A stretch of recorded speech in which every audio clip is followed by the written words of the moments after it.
ඇත්තටම shea kids academic ගැන මම දැනගත්තේ මගේ සහෝදර වෛද්‍යවරියකින්. මම ඇත්තටම මගේ පුංචි දියණියට සිඟිති දියණියට ඇය වෙනකොට අවුරුදු 6ක් යන්තම් අවුරුදු 6ක් ලැබුව විතරයි. මට ඕන වුණා මගේ දියණියට සංගීතය කියන දේ පුංචි කාලේ ඉඳලම ළඟා කරලා දෙන්න විෂය බාහිර ක්‍රියාකාරකමක් විදියට.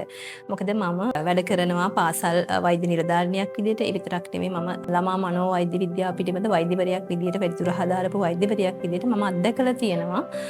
මෑත කාලේ දරුවන් තුළ විෂාදය එමත ડિප්‍රෙෂන් ස්ට්‍රෙස් ආතතිය කියන දේ කලින්ට වඩා දකින්න ලැබෙන දරුවන් තුළ ඒකට එක හේතුවක් විදිහට හොයාගෙන තියෙනවා දරුවෝ අධ්‍යාපනික කටයුතු වලට අමතරව සතුටු වෙන්න වෙන ක්‍රම ගැන ලොකු සමහර වෙලාවට ලොකු පුහුණුවක් දරුවන්ට ලැබිලා නැහැ පුංචි කාලේ ඉඳලා. ඉතින් ඒක නිසා මට ඕන වුණා ඒ වගේ දෙයක් දරුවට පුංචි කාලේ ඉඳලා දෙන්න.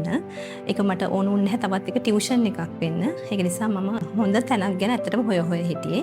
ඒ වෙලාවේ තමයි මට ෂියර් කිඩ්ස් ඇකඩමි එක ගැන දැනගන්න ලැබුණේ. ඇත්තටම මම කියන්න ඕනේ මගේ දරුවා එනකොට සියුම් චාලක කුසලතා යන්තම් වර්ධනය වෙච්ච වගේ වයසක හිටියේ. අකුරු ලියන්න දැනන් හිටියේ නැහැ. හැබැයි දැන් අවුරුදු 2කමාරක් වෙනවා.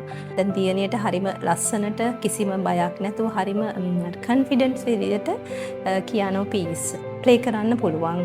ලස්සනට පියානෝ එක ප්ලේ කරනවා. මට ඇත්තටම හරි සතුටුයි ඒ පියවරට ආපු හැටි පුංචි ස්ටෙප්ස් වලින්. ඒ කියන්නේ දරුවට කිසිම වෙලාවක ඒක ස්ට්‍රෙස් වෙන්නේ නැතුව තවත් පාඩමක් විදියට නෙවෙයි නිකන් ඇත්තටම ක්‍රීඩාවක් විදියට ගේම් එකක් විදියට තමයි දරුවා ඒ දේවල් ඉගෙන ගත්තේ. කොයි වෙලේකවත් දරුවට ඒක ස්ට්‍රෙස් එකක් විදියට දැනුන්නේ නැහැ. හරිම සතුටුයි දරුවා එතෙන්ට ආපු විදිය ගැන. ඒ වගේම මම තව කියන්න ඕන ගුරුතුමිය ගැන.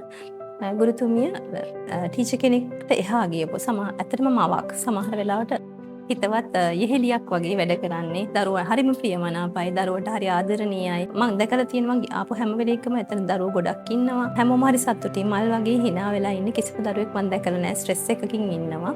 ඒ වගේම හරිම ඒ ආයතනෙත් තියෙන හරි ෆ්‍රෙන්ඩ්ලි එන්වයරන්මන්ට් එකක්. children friendly environment එකක්. ගොඩක් නවීන තාක්ෂණික ක්‍රමත් උපයෝගී කරගෙන දරුවන්ට සවුන්ඩ් සිස්ටම්ස් මම දැකලා තියෙනවා.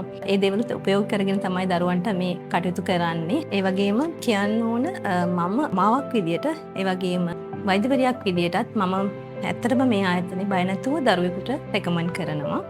ඒ වගේම තව කියන්න ඕන ඇත්තටම මේ මගේ අවංකම අදහස්. මට දැනෙච්ච විදිය අම්ම කෙනෙක් විදියට මෙතෙන්ට දැන් අවුරුදු 2කමාරක් මම දරුවා අරගෙන එනවා. මට දැනෙච්ච විදිය තමයි කිව්වේ. ඒක නිසා ඇත්තටම මම බය නැතුව ඕන කෙනෙකුට මේ ආයතනේ රෙකමන්ඩ් කරනවා. ඒ වගේම මම ගුරුතුමියට මට මේ අවස්ථාව ගැන කියලා දීපු සහෝදර වෛද්‍යවරුන්ට මගේ සහෝදර වෛද්‍යවරුන්ටත් මම මේ වෙලාවේ ඇත්තටම ස්තුතිවන්ත වෙනවා. Thank you.